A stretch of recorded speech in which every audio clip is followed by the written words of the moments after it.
El silbo apacible y delicado. Y tras el terremoto un fuego, pero Jehová no estaba en el fuego. Y tras el fuego un silbo apacible y delicado. Y cuando lo oyó Elías, cubrió su rostro con su manto, y salió, y se puso a la puerta de la cueva. Y he aquí vino a él una voz, diciendo: ¿Qué haces aquí, Elías? 1 Reyes 19, 12-13. Elías esperaba, sin duda, que después de la prodigiosa demostración del poder de Dios en el Carmelo, la nación renunciaría a sus ídolos y retornaría al único y verdadero Dios. ¿Acaso no habían confesado como con voz de trueno que Jehová es el Dios, Jehová es el Dios? El profeta confiaba que tal vez el corazón de Acab pudiera ser tocado, y posiblemente, por medio suyo, que el corazón de Jezabel lo fuera también. Si ella no se convertía, al menos la manifiesta intervención de Jehová pudiera impedir que su mano desencadenara una futura persecución. El profeta esperaba que por la influencia así ejercida sobre el rey y la reina, la tierra entera proclamaría con prontitud su lealtad a Jehová. Entonces su adusto corazón se alegraría delante del Señor. Cuando descubrió que no era así, su ánimo decayó. Probablemente el mensaje enviado por Jezabel de que Elías moriría a la mañana siguiente no fue tan terrible para él como el descubrimiento que le acompañó, que su gran demostración contra Baal estaba condenada al fracaso. La altiva reina Sidonia seguiría gobernando sobre el vacilante Acab, y por intermediación de Acab, ella retendría el poder sobre el pueblo, y los ídolos permanecerían confiadamente en sus tronos. Ese pensamiento era como hiel y ajenjo para el profeta aborrecedor de los ídolos. Llegó a estar tan abatido que estaba a punto de renunciar al conflicto y de abandonar el campo de batalla. No puede soportar vivir en la tierra donde la gente está tan ciegamente obsesionada en honrar a Baal y en deshonrar a Jehová. Resuelve irse de inmediato. ¿Pero a dónde ha de ir? Recorre la tierra a toda prisa, vuela al desierto y no descansa hasta llegar a un paraje solitario donde el pie del hombre no ha machucado el pasto. Pero ¿a dónde se ha de encaminar presuroso? Él, el gran vindicador de la ley, piensa en el lugar donde una vez estuvo el gran legislador y se apresura a ir a Horeb, el monte de Dios. Se aloja en una cueva, tal vez en la propia hendidura de la peña donde antaño Dios había ocultado a su siervo Moisés, mientras hacía pasar toda su gloria delante de él. Pero qué repliegue delante de un enemigo derrotado. ¿Dónde está ahora el intrépido ánimo que enfrentó a todo Israel 1 contra miles? ¿Cómo han caído los valientes? ¿Es este mi señor Elías agazapado en una caverna? ¿Es acaso este el varón que parecía entrar de un salto en la historia de Israel, cual león rugiendo sobre su presa? ¿Es este Elías tisbita que hizo bajar de los cielos fuego y agua? Sí, lo es. Se ha vuelto pusilánime y está hastiado, y por eso ha abandonado el servicio de su Señor.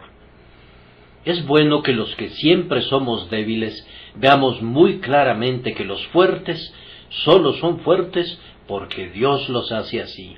Su ocasional debilidad demuestra que, por naturaleza, son tan débiles como nosotros. Es sólo por la fuerza divina que se vuelven valientes, y esa fuerza está lista a ceñirnos a nosotros también para el conflicto. Eso nos consuela, aunque no por ello excusamos nuestra propia debilidad. El Señor Dios de Elías es nuestro Dios, y así como Él sustentó a un hombre sujeto a pasiones semejantes a las nuestras, Él puede sustentarnos y lo hará si clamamos a Él. Observen con mucho cuidado y con mucho placer cómo trató Dios con su siervo alicaído. Sabía que su corazón era fiel, entendía que Elías era un hombre veraz que amaba a su Dios y le temía, y que tenía mucho celo por su honra. Por tanto, no desechó airado a su siervo, sino que resolvió reanimarlo, restaurarlo y llevarlo de regreso a la guerra santa. Elías debía aprender ahora el significado del cántico de David: confortará mi alma, me guiará por sendas de justicia por amor de su nombre. El Señor comenzó con él con mucha ternura, renovando su organismo. Le permitió que cayera en un sueño, y cuando el ángel le tocó para despertarlo, había una torta cocida para él y una vasija de agua. Entonces el Señor le permitió dormir de nuevo, ya que lo necesitaba grandemente.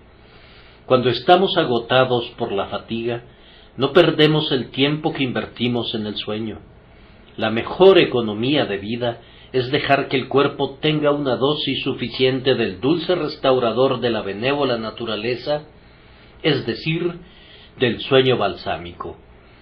Después de un segundo sueño, Dios le dio a su siervo una segunda comida, y habiendo sido restaurado de esa manera, Elías fue capaz de mirar las cosas bajo una luz más alentadora. Hubo un tiempo cuando el pueblo cristiano tenía en poca estima al cuerpo. Decían de su organismo que era un cuerpo vil, y ciertamente lo es en cierto sentido, pero no en todos los sentidos. Si tenían algunas dudas, temores o temblores, nuestros buenos padres los ponían todos en la espalda del diablo, o de otra manera los atribuían a su propia incredulidad, cuando más bien sus depresiones surgían con frecuencia por falta de alimentos, o de aire fresco, o por culpa de un hígado tórpido o de un estómago débil. Miles de cosas pueden abatirnos y no debemos despreciar el cuerpo por medio del cual actúan en nosotros. Más bien deberíamos poner atención a las leyes naturales y así mirar al Dios de esas leyes para que nos ayude. Dios, que creó el cuerpo y que le dio una estrecha afinidad con la mente, observa cuánto depende el alma del cuerpo y con frecuencia comienza su obra restauradora sanando nuestras enfermedades. Los que moramos en casas de arcilla, nos quedamos con frecuencia encerrados, recluidos y confinados allí, y nos vemos privados de cosas más elevadas en razón del polvo que se adhiere a nuestra alma. El Señor que sana a su pueblo, en el caso de Elías, comenzó reconfortando su lánguido cuerpo. Lo restauró por medio del sueño y de los alimentos. Si alguno de los presentes está deprimido y en un estado de zozobra mental, yo lo invitaría a que mire a su salud y que no se culpe hasta no ver primero si su tristeza proviene de la enfermedad o del pecado, de un cuerpo débil o de una mente rebelde. No piensen que no es espiritual recordar que tienen un cuerpo, pues ciertamente tienen uno y no deberían ignorar su existencia. Si su Padre Celestial piensa en el cuerpo físico de ustedes, en ello les da una sugerencia de que hagan lo mismo. Si el Señor, en su sabiduría, comenzó con el fogoso Elías, alimentándolo y reconfortando su cuerpo mortal, debemos considerar que es sabio que miremos a nuestras partes exteriores. Es de los herejes que leemos que inculcan el descuido del cuerpo. Los sabios lo valoran como el templo del Espíritu Santo. Con nosotros es frecuente el caso de que el espíritu a la verdad está dispuesto, pero la carne es débil. No es poca cosa que pongamos en orden a la carne. El médico es con frecuencia tan necesario como el ministro. Una vez que el hombre de Dios hubo sido reconfortado por el grandioso médico, fue guiado por el Señor a Horeb, donde estaría completamente solo. El Señor sabía que él necesitaba sosiego, así como sueño y alimentos, y allí, en medio de los solitarios peñascos, donde la completa desolación reina sin ser turbada, Elías se encontró más o menos como en casa. Cuando el sosiego hubo calmado en alguna medida su mente, el Señor comenzó a hablar con él, le indicó que saliera y que estuviera en el monte delante del Señor.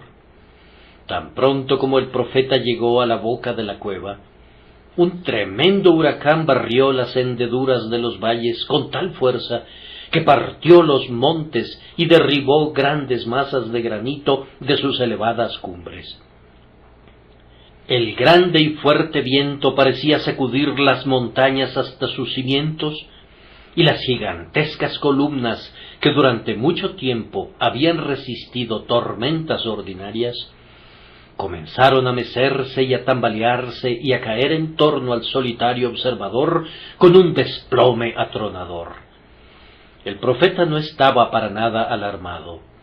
Él era el hijo de la tormenta, un reprensor nacido para gobernar en medio de escenas tempestuosas. Es muy posible que su espíritu se sintiera estimulado por los terrores que le rodeaban.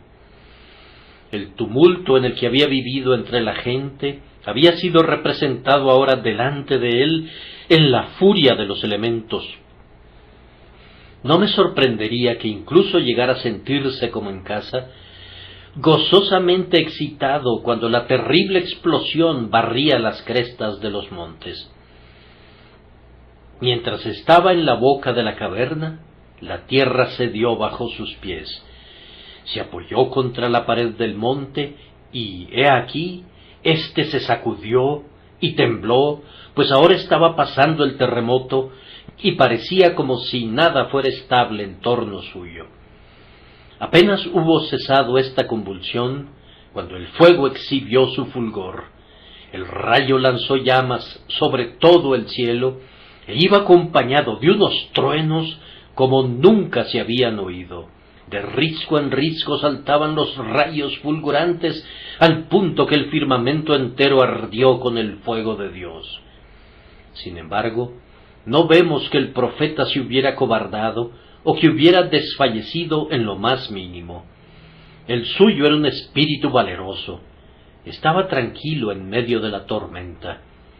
Así como el águila se remonta en el centro del rayo y se eleva en las alas de la tormenta, así parecía el espíritu de Elías. La furia de los elementos lo despertó, pero no tuvo miedo.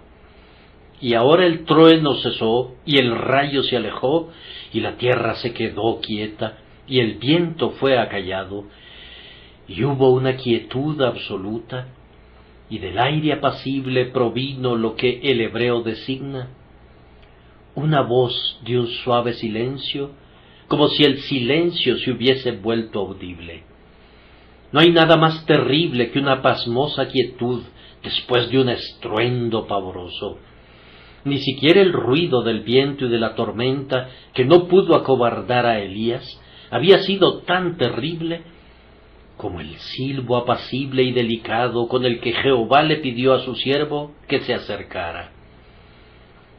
Entonces el profeta se cubrió el rostro y fue a la entrada de la cueva y se detuvo para escuchar, pues el silbo apacible y delicado había ganado la solemne atención de su alma.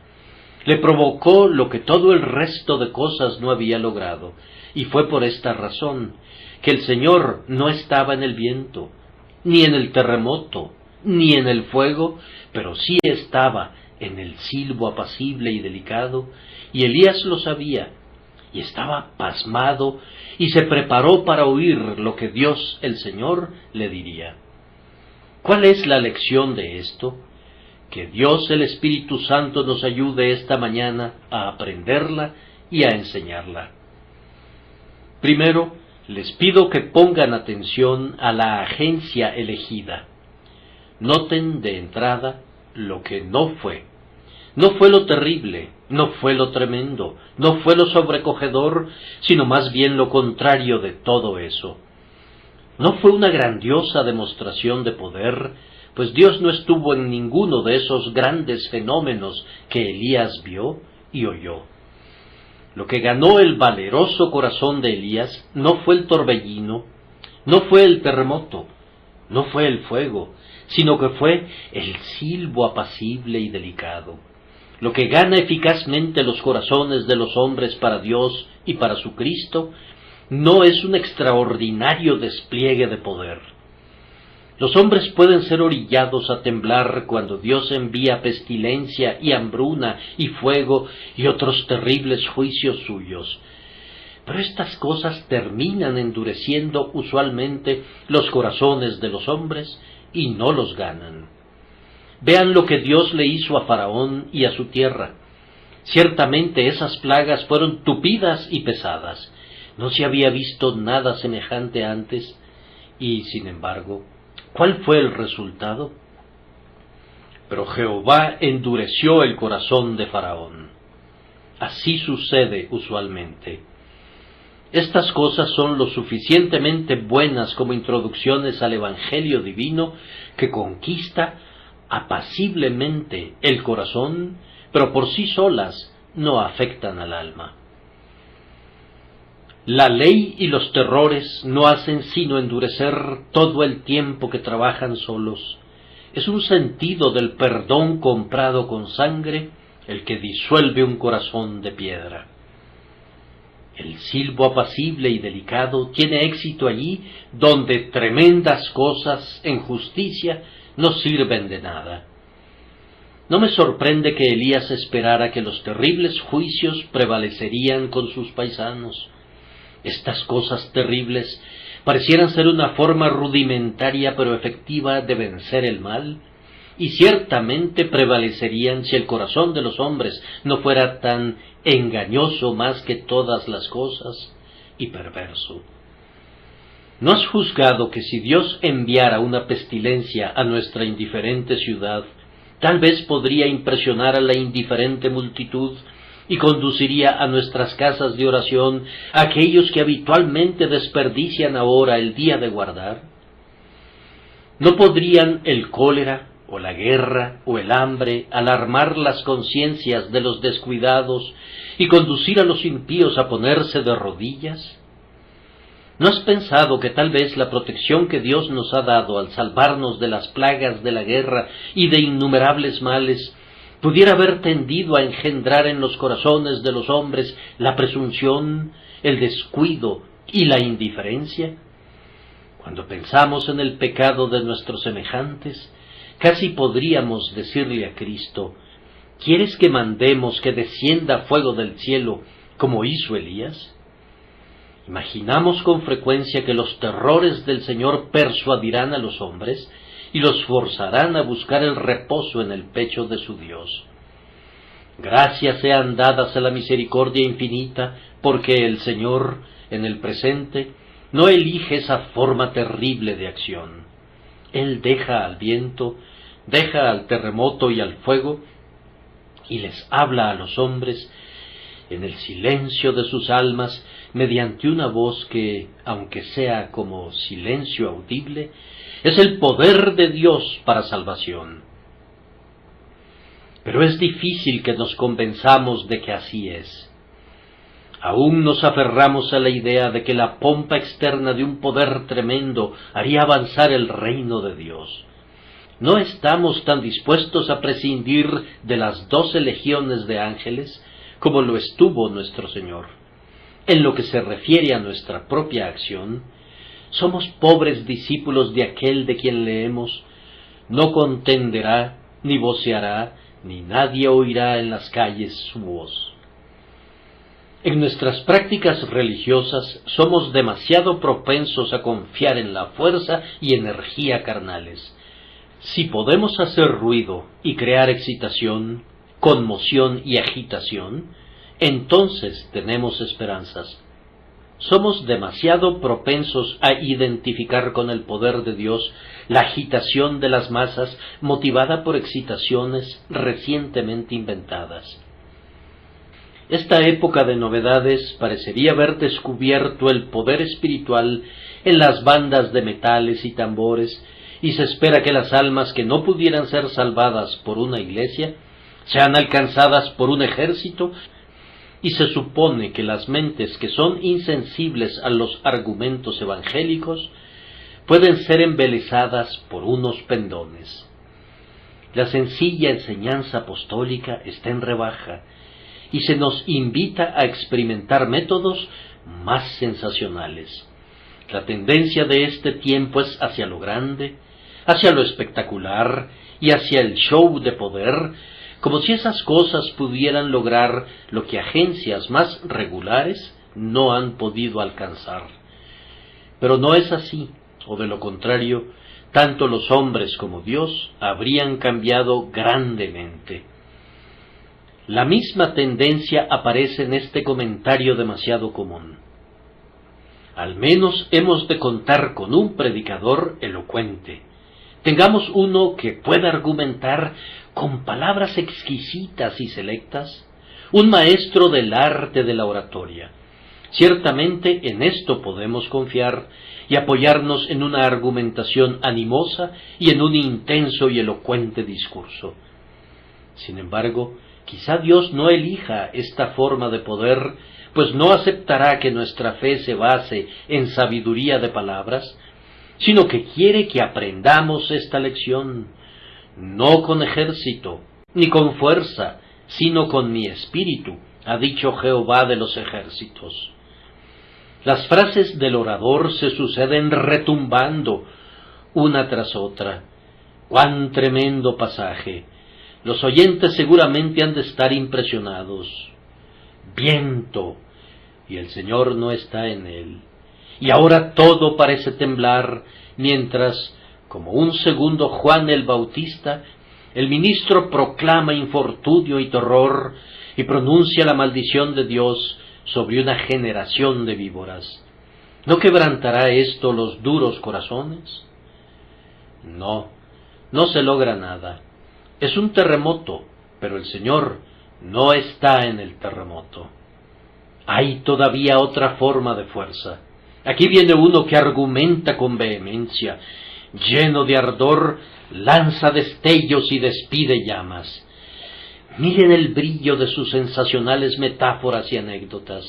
Sí, hay fuego. ¿No podríamos decir que son fuegos artificiales? Y con todo, el Señor no obra por medio de ese fuego. El Señor no está en el fuego. El Señor no usa la furiosa energía de un fanatismo desbocado. Él puede emplear grandes y terribles cosas como introducción a su obra de salvar almas, pero sólo son actividades preliminares. La obra misma se lleva a cabo en el secreto silencio del corazón.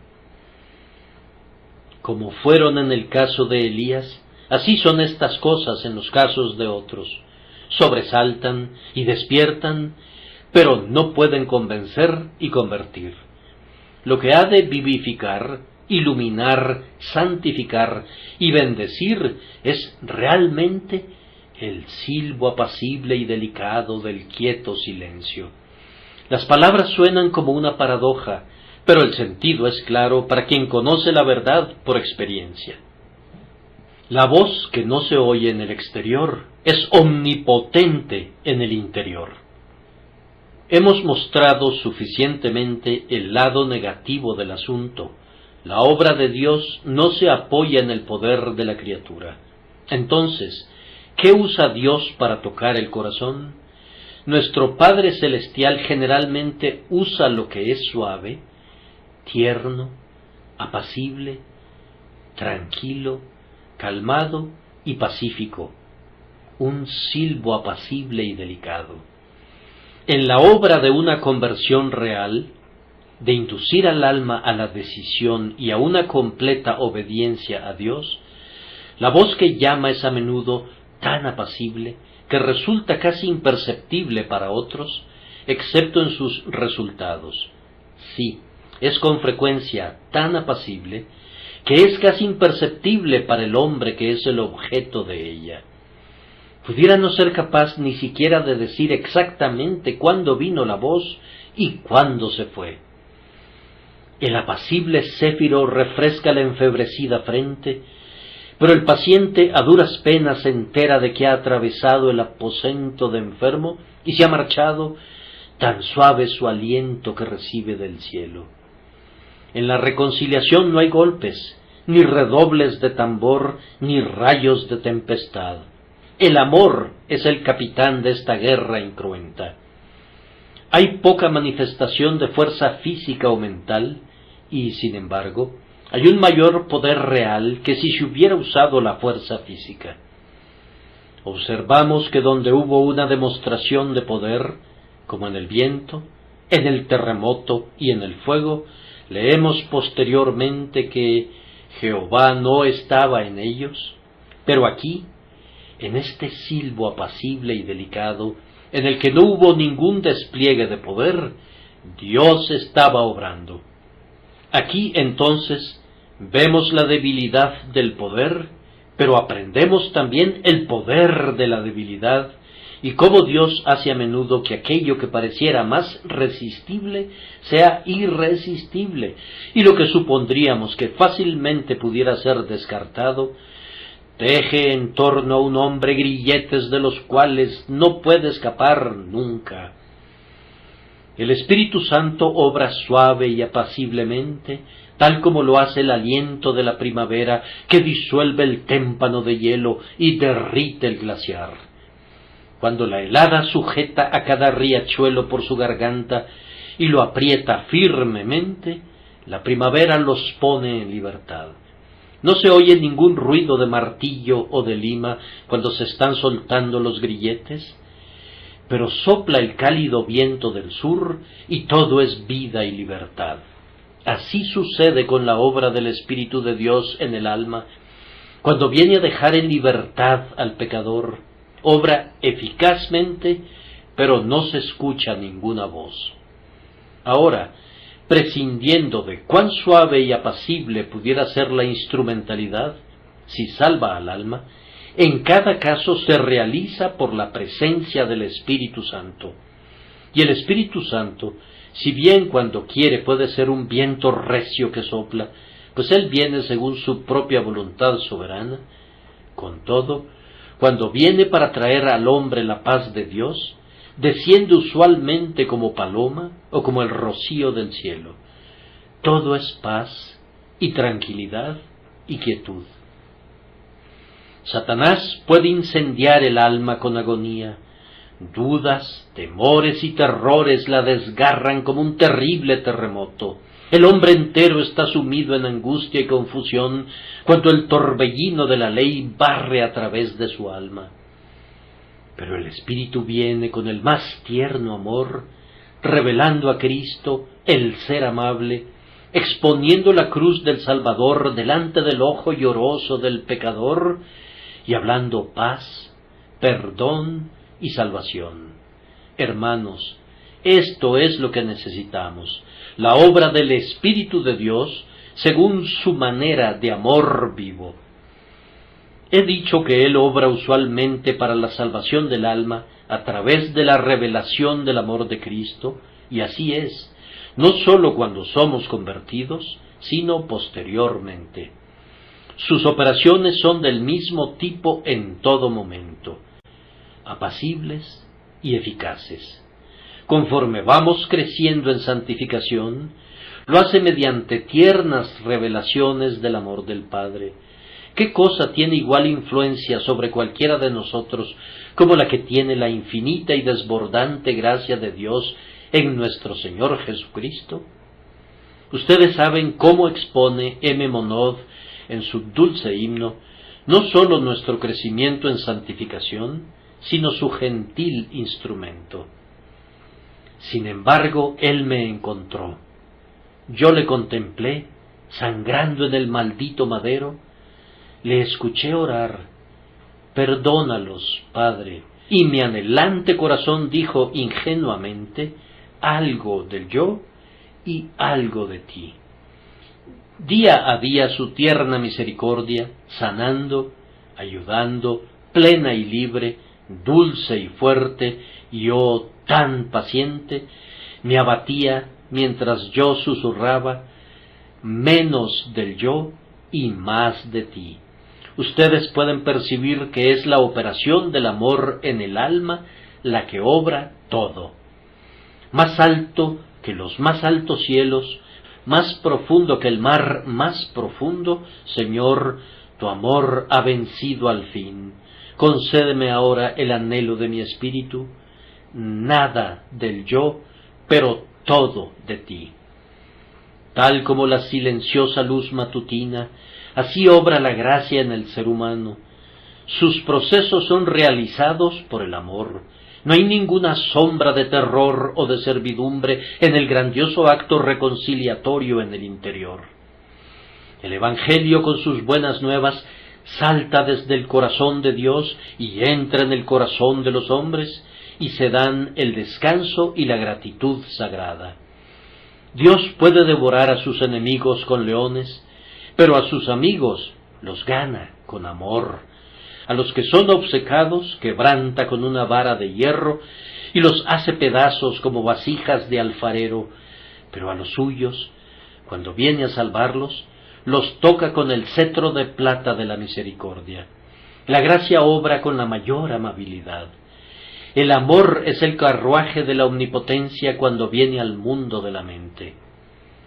Mis queridos amigos, para cerrar este primer encabezado, cuando cada uno de nosotros comprende apaciblemente esto de manera individual, sin excitación animal, esto es lo que nos une a Jesús por fe. Elías estaba tranquilo y sereno cuando oyó el silbo apacible y delicado de Dios. No cayó al suelo horrorizado, ni danzó de gozo, pero su naturaleza entera fue tocada y lo más íntimo de su corazón se convulsionó. El silencio que Dios había causado que se oyera en su interior derritió su alma. Así es como son realizadas las conversiones. Cuando el corazón entiende claramente la verdad, cuando el hombre percibe que el mensaje de gracia le pertenece, cuando sujeta esa verdad y lidia con ella y esa verdad con él, entonces, sin ayuda del exterior, busca y encuentra la vida eterna. El silbo apacible y delicado en el interior de su conciencia es la instrumentalidad escogida por Dios para convertir y consolar eficazmente a las almas de los hombres. El reino de Dios no viene por observación, sino que el hombre es llevado cerca de Dios en la cámara secreta. Noten los selectos efectos de este escogido modo de obrar. El primer efecto sobre Elías fue que el hombre fue sometido. Ya he tratado esto antes. Aquel que podía confrontar al viento rugiente, aquel que no estuvo aterrorizado por el rayo, ni fue llevado a temblar por el terremoto, en el instante en que estuvo en esa quietud y oyó la suave voz, cubrió su rostro con su manto de piel de oveja y salió de la cueva como un hijo obediente al llamado de su Padre Celestial. Y cuando el Espíritu de Dios viene en su benévolo poder sobre alguno de ustedes, entonces esa persona no se resistirá más, será sometida y conquistada por su suave y tierno contacto. Lo primero que hizo Elías, dije, fue cubrir su rostro con su manto, imitando en eso a los ángeles que no pueden estar descubiertos en esa temible presencia. Hizo lo más que pudo para ocultar su rostro, como alguien que está avergonzado por haber dudado de su Dios, avergonzado de haber hecho el papel de cobarde, avergonzado por haber sido encontrado lejos del lugar de su servicio. Cuando el Espíritu Santo trata con hombres y mujeres, este es uno de los efectos iniciales en sus mentes, que la vergüenza y la humillación cubren sus rostros. Confundido, Señor, cubro mi rostro e inclino mi cabeza culpable, avergonzado de todos mis perversos caminos, de la odiosa vida que he llevado. No pueden hablar en los mismos tonos osados que solían usar antes. La jactancia está excluida. De cualquier manera, por algún tiempo tienen que aprender a cómo comportarse en la presencia divina, pues caminar en la luz, como Dios está en la luz, no es fácil para pecadores recién convertidos. Sus ojos son débiles y delicados, y por tanto tienen que cubrirlos del destello de la luz eterna. El amor es el poder triunfante. Donde el simple poder y el trueno fallan, el amor conduce al corazón a una alegre cautividad. Ahora, como ya he dicho, ni el viento ni la tempestad pudieron producir esto en Elías, pero el silbo apacible y delicado de Dios lo hizo de inmediato. Señor, tú has ganado, por fin me rindo, mi corazón, forzado por la gracia poderosa, se rinde entero a ti. Contra tus terrores me esforcé por largo tiempo, pero ¿quién puede oponerse a tu amor? El amor sí puede conquistarme. Cuando tú has ordenado que rueden tus truenos y que brillen los relámpagos para hacer volar mi alma, yo todavía he sido terco, pero la misericordia ha sometido a mi corazón. He visto a un Salvador sangrante y ahora odio mi pecado. Al leer el capítulo pareciera como si el profeta no salió de la cueva hasta que oyó esa voz. Él había sido llamado por Dios a salir fuera y a ponerse en el monte delante del Altísimo, pero al continuar leyendo se ve que no hizo eso hasta que le llamó el silbo apacible y delicado y lo atrajo en el camino del mandamiento, de manera que la obediencia es un segundo efecto bendito. Avergonzado por cuenta de sus errores, ahora está resuelto a seguir la palabra de su Señor de inmediato y se pone a la entrada de la cueva para oír lo que Dios el Señor dirá. Si el Espíritu de Dios obra eficazmente en cualquiera de nosotros, una de las primeras señales de eso será que, si bien seremos humillados por causa del pecado, vamos a volvernos denodados para obrar justicia. La gracia nos vuelve sensibles en materia de obediencia. Quienes oyen la voz del Señor, con toda seguridad clamarán: Señor, ¿qué quieres que yo haga? Cuando esa voz gana el oído dispuesto, crea un pie listo para ir donde Dios nos pida. Nuestro deseo es conocer la voluntad del Señor y cumplirla prontamente, pues el susurro del cielo tiene como su carga: sígueme. Y ahora que Elías ha salido al aire libre, el siguiente efecto sobre él es que tiene tratos personales con Dios. La voz le dice: ¿qué haces aquí, Elías? Es una pregunta familiar hecha solo a él. Elías sabe que Dios está hablando con él y por eso siente la fuerza de cada palabra que le escudriña. Entonces derrama la amargura de su dolor y le dice al Señor lo que le aflige. El Espíritu está obrando seguramente en ti cuando tu conversación es únicamente con el Señor, cuando no quieres que nadie oiga lo que tienes que decir y te alegras de entrar en tu aposento y cerrar la puerta y orar a tu Padre que ve en lo secreto. Esa es una obra real, la obra de Dios. Cuando al leer cada línea de la palabra de Dios sientes como si fuera escrita para ti y solo para ti, cuando piensas que nadie más en el mundo puede entrar tan plenamente en ella a tu juicio como lo haces tú ahora, pues las frases parecen diseñadas para ti, y hay pequeñas palabras metidas en la amenaza y en la promesa exactamente adaptadas para ti, entonces es que el silbo apacible y delicado está ejecutando su sagrado oficio. Este es un punto importante, este contacto del alma con Dios, este derribamiento de las barreras de cosas visibles y este encierro con Dios, el invisible. Oh, es una visión que los ángeles se deleitan en contemplar cuando un hombre se postra delante del Altísimo y escucha la voz de su grandioso Padre, y luego le declara todo lo que hay en su corazón, sin intentar ocultarle nada. Esto nunca es producido por el torbellino, o por el fuego, o por el terremoto. Es el efecto de la voz del apacible silencio, pues Dios está en él. Vanas son la elocuencia, la argumentación, la música y el sensacionalismo. El Espíritu obra todas las cosas santas, y sólo Él, y las realiza en el solemne silencio de un alma sometida por el amor.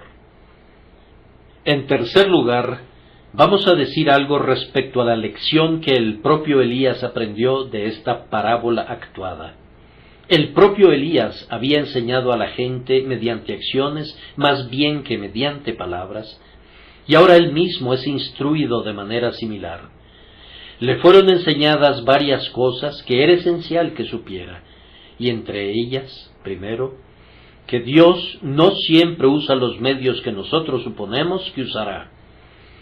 Nos sentamos y reflexionamos cómo puede ser bendecida una nación, y nos formamos nuestra propia idea de cuál es la manera más excelente. Pero nuestros pensamientos no son los pensamientos de Dios, pues como son más altos los cielos que la tierra, así son sus pensamientos más altos que nuestros pensamientos, y sus caminos más que nuestros caminos. Me atrevo a decirte, hermano mío optimista, que tengas un esquema bien ordenado en tu propia mente que quisieras ver implementado, por el cual el Evangelio sería dado a conocer en tierras paganas muy rápidamente. Tantos obreros de un tipo han de ayudar a un cierto número de un grado superior, y por una sabia división de labores y asignación de distritos, la obra ha de ser realizada sistemáticamente. Pero no te encariñes demasiado con métodos favoritos, pues podrías llevarte una gran desilusión, ya que Dios, como regla, no usa nuestros esquemas. Los grandes pasos del infinito no han de ser medidos por nuestro caminar infantil. No nos corresponde proponerle qué debe hacer, ni cómo ni cuándo debe hacerlo, sino que debemos dejar que su voluntad soberana elija y ordene, y veremos cuán prodigioso es en sus obras. La vida de Elías había sido una continua tormenta, desde la primera vez que aparece como el profeta del fuego, hasta que huyó de Jezabel. Siempre había hablado desde el torbellino, y amenazaba o ejecutaba los juicios del Señor, y pudiera ser que confiara demasiado en esta forma de ministerio.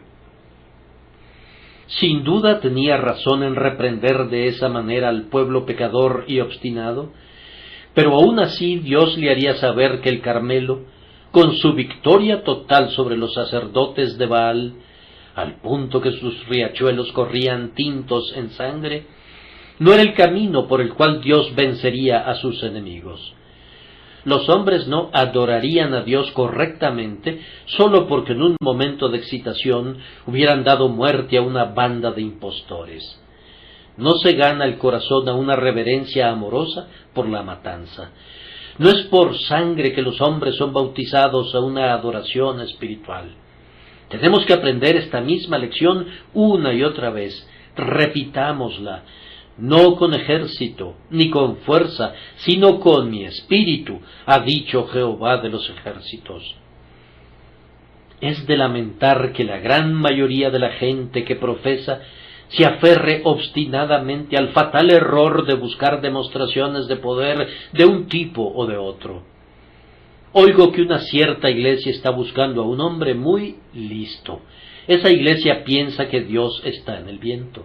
Oigo que los diáconos dicen, tenemos que buscar al mejor varón. No importa lo que tengamos que dar, ni a qué iglesia tengamos que despojar de su ministro. Tenemos que conseguir a un varón de primera clase, y entonces tendremos una casa llena y veremos muchas conversiones. Nada de eso. Dios no obra por medio de varones listos y varones que tienen por objetivo la grandeza de la oratoria. Si así le agradase, Dios podría permitir que la casa se llenara con atentos oyentes, Pero si la gente está confiando en la habilidad, habrá pocos convertidos. Oh, pero debemos tener una organización de primera clase. Tenemos que hacer crecer a la iglesia con servicios de avivamiento. Sí, háganlo, y háganlo de nuevo, si quieren, y el resultado podría ser bueno si pudieran hacer la obra humildemente. Pero si confían una pizca en los medios empleados, el espíritu se irá, y ustedes no verán nada sino su propia locura. Ese silbo apacible y delicado será acallado y silenciado, mientras que las jactancias de su sabiduría resonarán como un viento aullador o como un trueno que no viene acompañado por la lluvia. Hemos de saber esto, que Dios obrará por los medios que quiera, y enseguida que todos los medios son inútiles aparte de Él. Todo viento, todo fuego, todo terremoto, todo poder y grandeza fallan a menos que el silbo apacible y delicado esté presente y Dios esté en él. Esto ha sido repetido insistentemente a oídos de la Iglesia y lo cree doctrinalmente, pero ¡ay! Ella sale en la práctica y se comporta como si la teoría opuesta fuera la válida. Busca resultados divinos en causas humanas y es, por tanto, engañada con frecuencia. Su dependencia está demasiado fijada en un brazo de carne, y mientras esto sea así, no podemos esperar ver que el brazo desnudo del Eterno se extienda en medio de nuestros campamentos. Dios quería que Elías supiera otra cosa, y quiere que nosotros la sepamos también, que nuestra debilidad puede ser nuestra fuerza. Elías no sabía nada respecto a esos 7,000 convertidos que habían sido ganados por la voz silenciosa de su vida de entrega. Puesto que el éxito del Carmelo se derritió como la bruma de la mañana, él pensó que su carrera había sido un fracaso en todo momento y que no había llevado a nadie a reverenciar a Jehová. Pero Elías estaba leyendo con los ojos de la incredulidad, y era su imaginación la que lo estaba conduciendo, en vez de los hechos del caso. He aquí 7,000 personas esparcidas a lo largo y ancho del país, para quienes Dios había bendecido el testimonio de Elías. Si no había bendecido sus grandes cosas como él había deseado, con todo, sus pequeñas cosas habían prosperado grandemente. Fue la conducta cotidiana de Elías, más bien que sus milagros, la que había impresionado a esos 7,000 y los había conducido a sostener con firmeza su integridad. El Señor quiere que sepamos que obra más bien por medio de nuestra debilidad que por medio de nuestra fuerza, y con frecuencia hace un mayor uso de nosotros, cuando a nuestro juicio no hemos exhibido nada salvo nuestra debilidad. Además, el Señor quiere que notemos la fuerza que tienen otras personas en su debilidad. No captamos esa lección tan rápidamente como captamos la primera. Nos es grato aprender que cuando somos débiles, somos fuertes, porque ya que somos generalmente débiles, nos alegra aprender que usualmente somos fuertes. Pero no hablamos así de otros que pudieran ser en algunos sentidos nuestros inferiores. Si vemos a un varón un poquito más vigoroso de lo usual, preguntamos con petulancia: Señor, ¿y qué de éste? Si alguna santa mujer prorrumpe con un suplicante testimonio, decimos: sería mejor que se callara, nada saldrá de su plática. Alguien realiza una obra por allá, pero nosotros no aprobamos sus métodos y por tanto clamamos: insensatez. Ah, pero hermano, tienes que aprender de la fortaleza de otras personas débiles, así como de la tuya. Tú sabes que hay otros tan débiles como tú. Te alegra mucho descubrirlo, y vas y lo cuentas. Pero hay también otros tan fuertes como tú, a quienes Dios hace fuertes porque son débiles y trata con ellos, en su tierna misericordia, tal como lo hace contigo. Oh, que aprendieras esto, y entonces verías que no solo hay 1 o 2 obreros fieles, sino miles que son en la tierra fieles a su Señor y valientes por la verdad. El Señor tiene todavía un remanente que le sirve tan fielmente como tú lo haces. No ha doblado su rodilla a Baal, ni ha besado a los becerros, sino que está erguido en su testimonio para Dios.